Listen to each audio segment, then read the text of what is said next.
Kisah ini diriwayatkan oleh Syekh Abu Sa'id Abdullah bin Ahmad Al-Baghdadi. Dalam kisahnya itu, Al-Baghdadi menjelaskan bahwa pernah ada seorang gadis bernama Fatimah yang usianya baru sekitar 16 tahun. Saat gadis itu sedang bermain di atas rumah, ia telah diculik oleh jin. Tentu peristiwa ini membuat geger orang-orang sekampung, terutama orang tua bocah perempuan itu. Sebagai solusinya, maka orang tua gadis tersebut menghadap Syekh Abdul Qadir Al-Jailani. Setelah mengutarakan apa yang terjadi pada beliau, maka Syekh Abdul Qadir Al-Jailani memberikan saran kepada orang tua anak tersebut. Pergilah kalian ke puing reruntuhan biara, duduklah di bukit yang kelima dan tulislah melingkar di atas tanah. Tulis dan lafadzkan dalam hati Bismillah ala niyyati Abdul Qadir. Dan di atas niat Syekh Abdul Qadir Al-Jailani, apabila malam telah gelap, engkau akan didatangi oleh beberapa kumpulan jin dengan berbagai rupa dan bentuk. Janganlah engkau takut, apabila waktu hampir terbit fajar, akan datang pula Raja Jin dengan segala angkatannya yang besar. Dia akan bertanya hajatmu. Katakan kepadanya bahwa aku yang telah menyuruhmu datang bertemu dengannya. Kemudian ceritakanlah kepadanya tentang kejadian yang telah menimpa anak perempuanmu itu.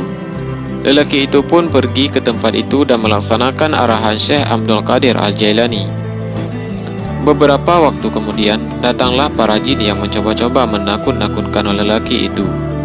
Tetapi jin-jin itu tidak berkuasa untuk melintasi garis bulatan itu.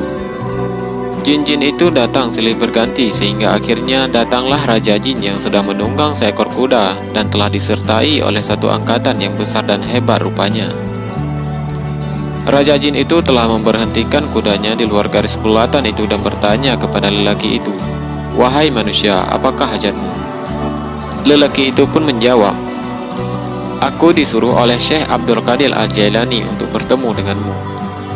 Begitu mendengar nama Syekh Abdul Qadir Al-Jailani diucapkan oleh lelaki itu, Raja Jin itu turun dari kudanya dan terus mengucup bumi. Kemudian Raja Jin itu duduk di atas bumi, disertai dengan seluruh anggota rombongannya. Sesudah itu Raja Jin itu bertanya masalah lelaki itu.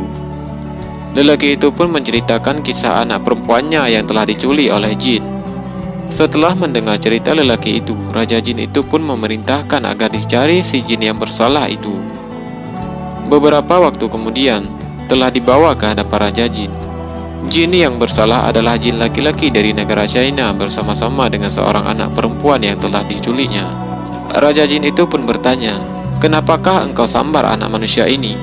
Tidakkah engkau tahu dia ini berada di bawah naungan Al-Qutub?" Jin laki-laki dari negara China itu mengatakan, dia telah jatuh cinta dengan anak gadis itu. Raja Jin memerintahkan agar perempuan itu dipulangkan kepada bapaknya. Sebagai hukumannya, jin dari negara China dikenakan hukuman pancung. Lelaki itu pun mengatakan rasa takjubnya atas segala perbuatan Raja Jin yang sangat patuh kepada Syekh Abdul Qadir Al-Jailani. Raja Jin itu pun berkata, "Sudah tentu, karena Syekh Abdul Qadir Al-Jailani dapat melihat dari rumahnya semua kelakuan jin-jin yang jahat."